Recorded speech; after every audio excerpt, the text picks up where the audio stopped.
नमस्कार दोस्तों, शुभम क्लासेस में बहुत बहुत स्वागत है आप सभी का। मैं सुधीर भारद्वाज। दोस्तों, सभी को पता है कि क्लास 12th में हम अवकलन पढ़ा रहे हैं, जो कि पिछले करीब 8-10 लेक्चर से चल रहा है। ठीक है, आज हम प्रश्नावली 5.6 के प्रश्नों को सॉल्व करेंगे। आज का जो टॉपिक है वो है प्राचल रूप में फलनों का अवकलन, जो कि हम प्रीवियस लेक्चर में जो भी बच्चे शुरुआत से जुड़े हुए हैं, देख रहे हैं हमारे वीडियो को, वो समझ गए होंगे कि आज का टॉपिक क्या है और किस तरह से सवालों को हम हल करेंगे। ठीक है, तो आज का वीडियो शुरू करने से पहले आप वीडियो को, अगर आप चैनल पर नए हैं तो आप चैनल को सब्सक्राइब कर लें, बेल आइकन को दबा लें, साथ में वीडियो को शेयर ना करना भूलें। अपने दोस्तों तक पहुंचाइए जिनके पास ये वीडियो नहीं पहुंच रहा है, पढ़ना चाह रहे हैं। ठीक है, जो नहीं पढ़ना चाह रहे हैं उनको ज़रूरत नहीं है। तो आज का टॉपिक बहुत ही इंपॉर्टेंट, यहाँ से आपको एग्ज़ाम में एक क्वेश्चन जो है फिक्स है और बहुत ही इंपॉर्टेंट है। एक क्वेश्चन आपको एग्जाम में ज़रूर मिल जाएगा। ठीक है, तो ज़्यादा इधर उधर की बातें ना करके हम सीधे जो है क्वेश्चन लगाना शुरू करते हैं। प्रश्नावली 5.6 का जो पहला क्वेश्चन है, इसमें क्या होता है कि जो फंक्शन है वो पैरामीट्रिक फॉर्म में दिया रहता है। पैरामीट्रिक फॉर्म का मतलब होता है कि x जो है, x और y एक दूसरे का फंक्शन ना होके बल्कि x और y किसी तीसरे वेरिएबल का फंक्शन होते हैं। पिछले लेक्चर में मैंने आपको समझाया था। ठीक है, जैसे एक एग्जांपल की बात हम करें, x = 2at² है, यहाँ पे x = यहाँ पे देखिए 2at²। ठीक है, यहाँ से इसको हम 1 नंबर दे देते हैं और यहाँ पे y जो है यहाँ पे at⁴ है। अगर ध्यान से देखें, ये है हमारा समीकरण नंबर 2। फंक्शन जो है x जो है t का फंक्शन है और y भी t का फंक्शन है। तो यहाँ पे लेकिन हमको बताना है dy/dx। क्लियर है, ये चीज़ हमें बताना है। तो इत्तेफाक से अगर यहाँ पे देखा जाए तो x जो अगर t का फंक्शन है तो इसका dx/dt निकलेगा, y अगर t का फंक्शन है तो इसका dy/dt निकलेगा, लेकिन हमें निकालना है dy/dx। तो ये चीज़ यहाँ पे कैसे निकलेगा, तो हम पिछले लेक्चर में बताए थे कि जो dy/dx है वो डायरेक्ट नहीं निकल के बल्कि निकलता है, हम निकालेंगे dy/dt। क्लियर है, अपान में dx/dt, ये चीज़ हमें निकालना पड़ेगा। क्लियर है, तो बहुत ही आसान है, क्योंकि y जो है फंक्शन t का है तो यहाँ उसका dy/dt निकलेगा। और ध्यान से देखा जाए तो dt कट जाएगा तो ये dy/dx ही निकलेगा।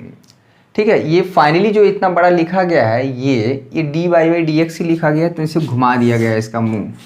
तो ये जो चीज़ है आपको हमें करना है। तो पैरामीट्रिक फॉर्म इस तरह से आप पकड़ लीजिए कि फंक्शन जो है x और y आपस में एक दूसरे का फंक्शन ना होकर किसी तीसरे वेरिएबल का फंक्शन होते हैं। तो यहाँ पे जो है इसका किस तरह से सॉल्व किया जाएगा, तो इस तरह से किया जाएगा। एक बार हम वीडियो देख लेते हैं, इसकी क्वालिटी कैसी है।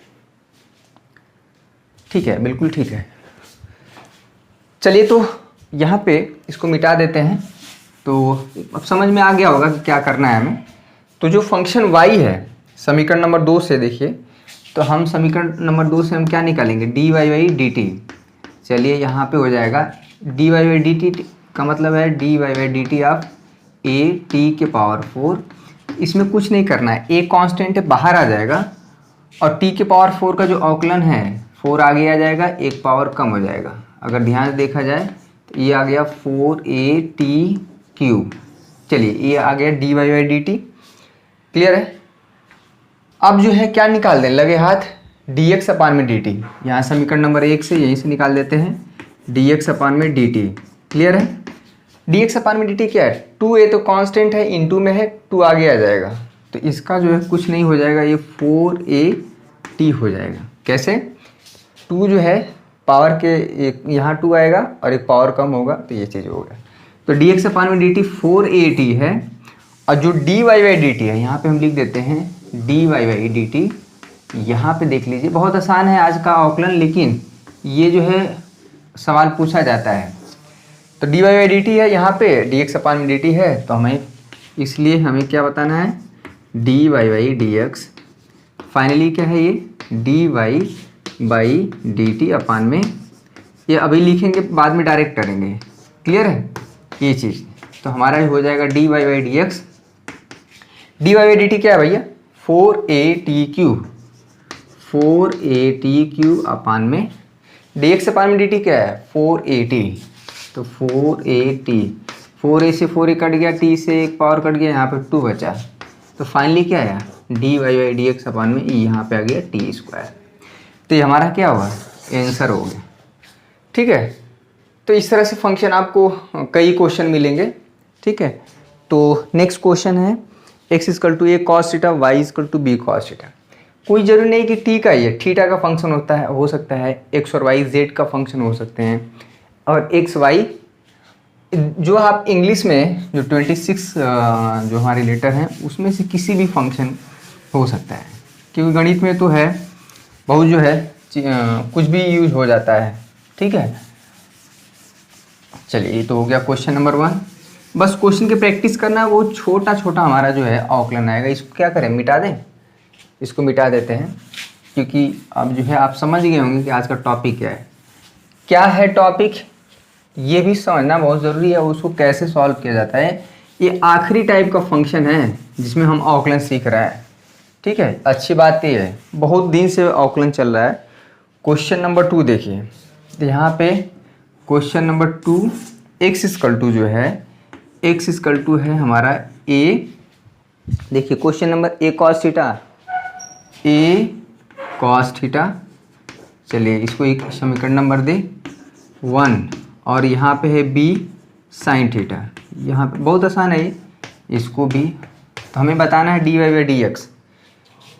तो क्या करना है, पहले इसका क्या निकलेगा, अगर y थीटा का फंक्शन है, x थीटा का फंक्शन है, तो सबसे पहले क्या करिए, समीकरण नंबर 2 से, समीकरण नंबर 2 से क्या करिए, dy/d थीटा निकालिए। तो a तो b तो कांस्टेंट है, इनटू में है, उसका कोई कंट्रीब्यूशन नहीं होगा, ज्यों का त्यों बना रहेगा। तो b sin थीटा का अवकलन cos थीटा आ जाएगा। चलिए इसको हम क्या कर देते हैं, समीकरण नंबर 3 दे देते हैं। ठीक है, और क्या है समीकरण नंबर 2 से, इसको ये क्या है भाई बीच में, समीकरण नंबर 1 से देखिए, समीकरण नंबर 1 से बहुत आसान है, सब कुछ लिखना पड़ता है एग्जाम में। समीकरण नंबर 1 से तो हमारा क्या निकल के आएगा, dx/d थीटा, dx/d थीटा। ए तो जो का त्यों रहेगा, cos थीटा का जो अवकलन होता है माइनस sin थीटा, तो ये हो जाएगा माइनस sin थीटा। क्लियर है, ये फाइनली क्या आ गया, -a sin थीटा। क्लियर है।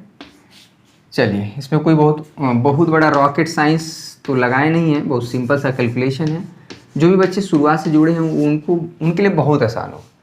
तो dy/d थीटा और dx/d थीटा, तो हमें बताना क्या है, बताना है dy/dx, ये जो हो जाएगा dy/d थीटा अपान में dx/d थीटा। तो dy/d थीटा जो है समीकरण नंबर 3 से क्या है, b cos थीटा, यहाँ पे -a sin थीटा है। ठीक है, तो अगर माइनस नीचे है तो इसको आप ऊपर भी कर सकते हैं, तो ये हो जाएगा -b/a cos थीटा अपान में sin थीटा क्या हो जाएगा, cot थीटा। तो ये हमारा आंसर हो गया, ये हो गया dy/dx -b/a cot थीटा। ठीक है, यहाँ पे आंसर हो गया dy/dx -b/a cot theta. Clear है, ये हमारा आंसर हो गया। क्वेश्चन नंबर, इसी तरह से बहुत क्वेश्चन आप लगा सकते हैं। पैरामेट्रिक फॉर्म जो है बहुत आसान होता है, लेकिन कब आसान होता है, जो बच्चे इसके पहले जो जितना भी अवकलन किए हैं। एक चीज़ और हम बताते हैं कि जुलाई जो है आधा लगभग समाप्त हो चुका है।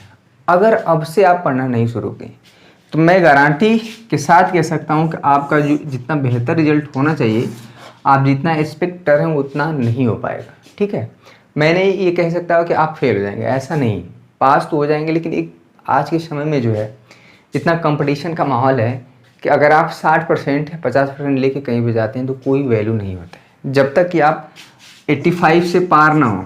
ठीक ना, 85, 90, 95 तब जाके आपकी कहीं वैल्यू होगी। ठीक है, ऐसा ना हो कि आप खुद से अपने आप से जो है नज़र छुपाने लगें, आप खुद की नज़रों में गिर जाएं। घर परिवार रिश्तेदार गांव समाज तो लोग बोलने के लिए तो तैयार ही रहते हैं हमेशा कि फलाने के लिए एक बार इतना नंबर कम पहले बा, इतना दिन से पढ़त रहा, कोचिंग तमाम तरह की सुविधाएं मिलल, लेकिन काहे ऐसन भरल, ठीक है। तो कहने के लिए तो सब लोग बोलते हैं, तो ऐसा करिए कि मौका ना मिले, जरा सा भी मौका दिए कि बोलने वाले जो है शुरू हो जाएंगे, ठीक है।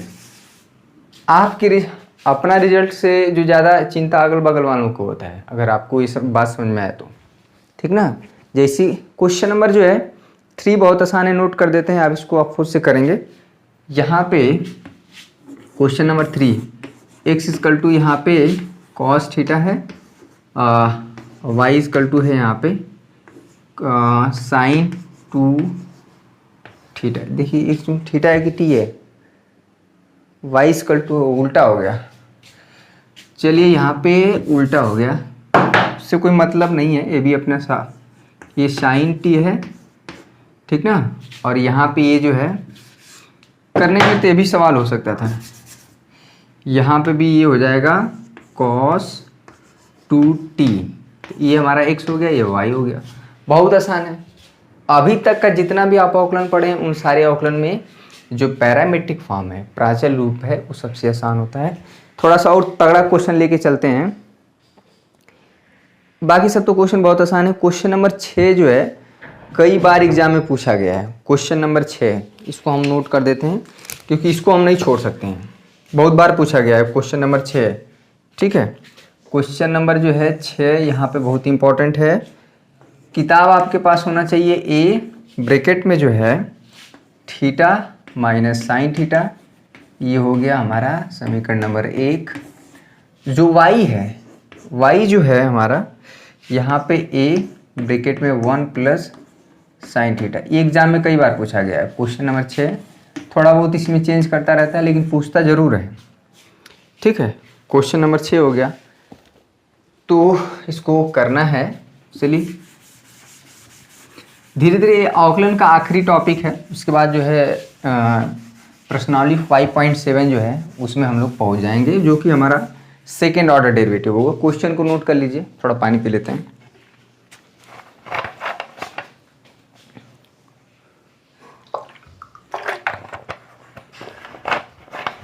गर्मी बहुत है।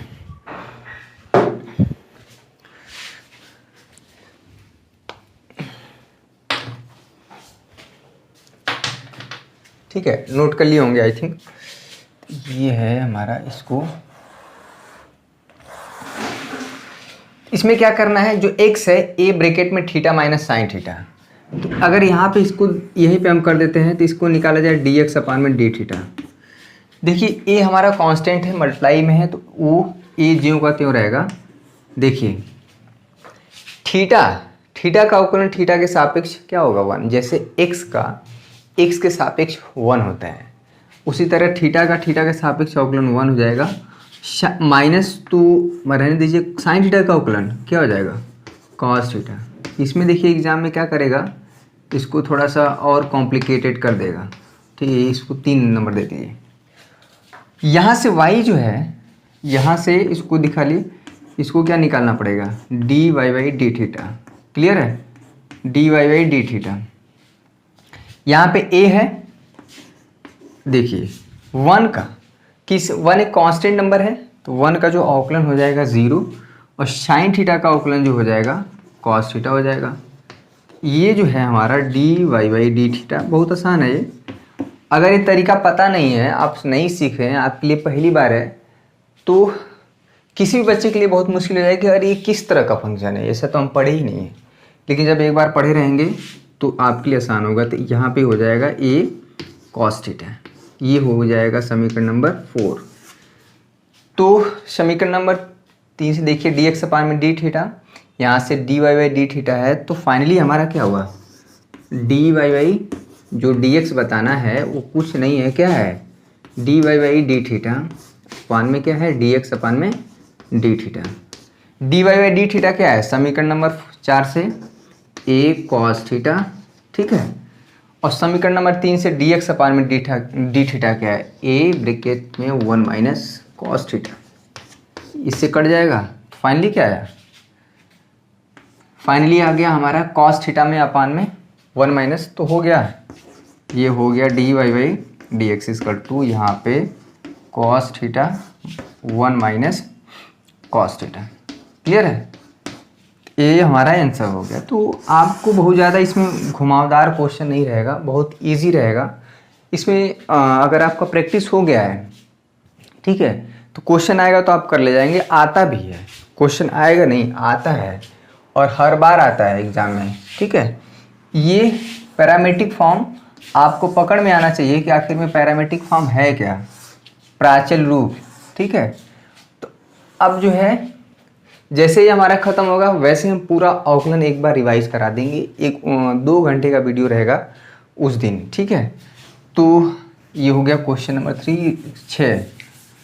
आज का तीसरा क्वेश्चन, वैसे क्वेश्चन नंबर 6 छोड़ के कुछ इंपॉर्टेंट क्वेश्चन जो हैं, बाकी सब तो जो इजी है आपको खुद से करने हैं। और साथ में अगर एग्जाम्पल तो आपको कतई नहीं छोड़ के जाना है, एग्जाम्पल जो है आपको नहीं छोड़ के जाना है किसी भी कीमत पे। ठीक है, देखिए 1-2 क्वेश्चन और करते हैं। यहाँ पे एक क्वेश्चन, बाकी सब तो ठीक ही हैं। एक एग्जाम्पल में क्वेश्चन बहुत बार पूछा गया भाई। क्वेश्चन नंबर जो है हम अगर करना चाहें 8, क्वेश्चन नंबर 8। ठीक है, क्वेश्चन नंबर जो है इसमें 8 बहुत इंपॉर्टेंट है। हर क्वेश्चन जो है अपने आप में इम्पोर्टेंट रखता है, बशर्ते कि उसको आप करके जाएं। यहाँ पे ए है, क्वेश्चन हम नोट कर दे रहे हैं यहाँ पे, क्योंकि cos t प्लस यहाँ पे log tan t/2। ठीक है, ये यहाँ पे है। y क्या है भाई, क्वेश्चन को नोट कर लीजिए। y तो बहुत आसान है, a sin t। चलिए ये हमारा क्वेश्चन है। पैरामेट्रिक फॉर्म जो है, ये पैरामेट्रिक फॉर्म में आपको कुल मिला के अवकलन नहीं करना है। ये हमारा समीकरण नंबर 2 हो गया। x हमारा जो है फंक्शन देखिए t का है। यहाँ पे ये cos t है और ये पूरा एक साथ है ये टर्म। ठीक है, तो पहले जो आसान दिख रहा है, पहले क्या करिए, dy/dt निकाल लीजिए। क्लियर है, dy/dt आप निकाल लीजिए पेंसिल। ठीक है, तो यहाँ पे समीकरण नंबर 2 से यहाँ पे क्या निकालेंगे, dy/dt। क्लियर है, ए तो यहाँ पे जो रूल है dy/dt a into sine T, जो बच्चे नए हैं उनके लिए है कि अगर कोई भी कांस्टेंट नंबर मल्टीप्लाई है तो बाहर आ जाता है, और dy/dt ऑफ साइन टी। ठीक है, साइन टी का जो अवकलन होता है कॉस टी होता है, तो यहाँ पे हो जाएगा a cos t। अवकलन को इंग्लिश में डिफ्रेंसिएशन बोलते हैं। ठीक है, तो ये हुआ हमारा dy/dt, क्या आया, a cos t। इसको हम दे देते हैं समीकरण नंबर 3। ठीक ना, अब जो है इसको रहने देते हैं क्योंकि यूज तो होगा ही। जो मेन अवकलन यहाँ पे दिख रहा है, जो x a है हमारा पोर्शन, इसका जो अवकलन आपको करना है। ठीक है, तो इसका अवकलन करने के लिए देखिए इसको मिटा देते हैं क्योंकि ये तो बहुत आसान था। आप नोट कर लीजिए, इसको वीडियो को पॉज करके आप नोट कर लीजिए रुक के वीडियो को, कोई बहुत ज़्यादा कठिन चीज़ नहीं है, इसको बस इतना रहने दीजिए। ठीक है, यहाँ पे इसको लिख देते हैं, आगे लिख देते हैं यहाँ पे कि जो हमारा dy/dt है वो था a cos t, समीकरण नंबर 3। चलिए तो इसमें क्या करेंगे कि इसका जो अवकलन है, ठीक है, इसका जो अवकलन है ये जो है हो जाएगा dx/dt। क्लियर है, a तो कांस्टेंट है, उसको ज्यों को त्यों रहने दीजिए। यहाँ पे cos t का अवकलन अलग हो जाएगा माइनस साइन टी। अब जो है फार्मूला धीरे धीरे याद हो गया होगा। अगर यहाँ पे log t होता तो उसका अवकलन 1/t हो जाता है, लेकिन t की जगह जो ये बैठे हुए हैं tan 2/2, इसको t समझ के करेंगे तो ये हो जाएगा tan t/2। ठीक है, अब जो है क्योंकि log t 1/t, t की जगह tan t/2, अब tan t और उसका अवकलन क्या होता है, tan x का sec² x, x की जगह t/2 है, इंटू, क्योंकि ये tan t होता तो सेक स्क्वायर t हो जाता, लेकिन t/2 है तो t/2 का फिर से अवकलन हो जाएगा। तो यहाँ से 1/2 तो कांस्टेंट होगा, t का t के सापेक्ष अवकलन हो जाएगा 1। ठीक है, ये चीज़ जो देखिए यहाँ पे इसको समझ लीजिए, dy/dt ऑफ t/2, इसका मतलब ये हुआ यहाँ पे 1/2, इसको अगर ध्यान से देखा जाए तो ये कुछ नहीं है, यहाँ पे 1/2 इंटू टी है। ठीक है, तो यहाँ से 1/2 बाहर आ जाएगा तो dy/dt ऑफ t। ठीक है, जैसे dx अपान में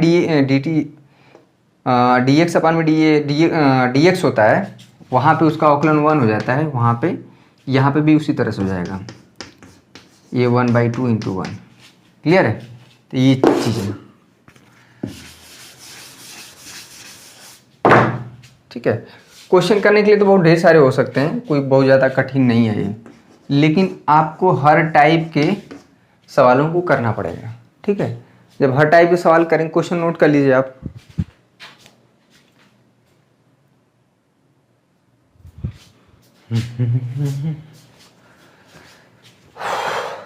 चलिए, यहाँ पे हो गया a, यहाँ पे हो गया -sin t, यहाँ पे जो है प्लस, ये जो है इस सॉल्व नहीं होगा, जो कहते हैं रहेगा t/2, यहाँ पे 1/2 है तो 2 इधर हो जाएगा, 2 tan t/2। ठीक है, ये हो गया। तो कुछ मत करिए, dx अपान में dt है और वहाँ पे dy/dt है, तो हमको करना क्या है, हमें बताना है dy/dx। ना हमें ये बताना है ना dy/dt बताना हमें dy/dx है। तो क्या फार्मूला है, dy/dt अपान में dx अपान में dt। तो dy/dt कायदे से क्या दिख रहा है, a cos t, और इसको समीकरण नंबर 4 दे दीजिए। और क्या करिए, जो dx अपान में dt है, समीकरण नंबर 4 से ये पूरा बड़ा सा ये जो है हमारा नंबर, इसको रख दीजिए, डिवाइड कर दीजिए। इसको लिख देते हैं समीकरण नंबर यहाँ पे 4 से, तो उसको रख दीजिए, बस उसका आंसर हो जाएगा। ये हमारा आंसर हो गया। क्लियर है। तो इसी तरह से जो बाकी शेष क्वेश्चन हैं आप बहुत आसानी से कर सकते हैं।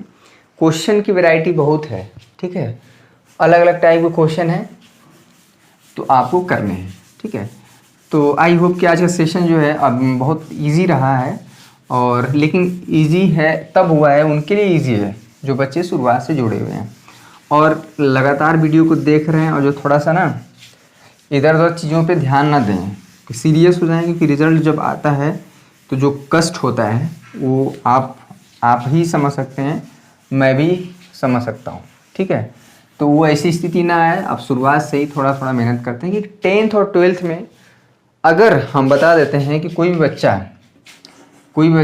क्लास 10th में 90% ला दिया है, और 90% ला दिया है, अगर उसी ओवर कॉन्फिडेंस में है कि मेरा तो 90% आया और हम कक्षा 12 में भी ला देंगे बिना पढ़े, ठीक ना, हम बता दे रहे हैं, तो बहुत अंतर हो जाता है। कोई जिनकी कि बहुत ज़्यादा अंतर है कक्षा 10 और कक्षा 12 में। कक्षा 10 में मैथ की केवल एक किताबें रहती हैं, केवल 1 बुक होता है, ठीक है, लेकिन आपको 12th में केमिस्ट्री की भी 2 बुक, फिजिक्स की भी 2 बुक और मैथ की भी 2 बुक, तो बहुत ज़्यादा अंतर हो जाता है। इसलिए थोड़ा 12th में नंबर उठाना बहुत कठिन हो जाता है, और 12th का ही नंबर हर जगह ज़्यादा माने होता है। ठीक ना, दिल्ली यूनिवर्सिटी क्या है, DU दिल्ली यूनिवर्सिटी जो है, जब आप वहाँ से BSc तमाम तरह के कोर्स कराता है, वहाँ पे मेरिट पे एडमिशन होता है, आपको कोई इंट्रेंस नहीं देना रहता है, सिर्फ फॉर्म भर दीजिए दिल्ली यूनिवर्सिटी का।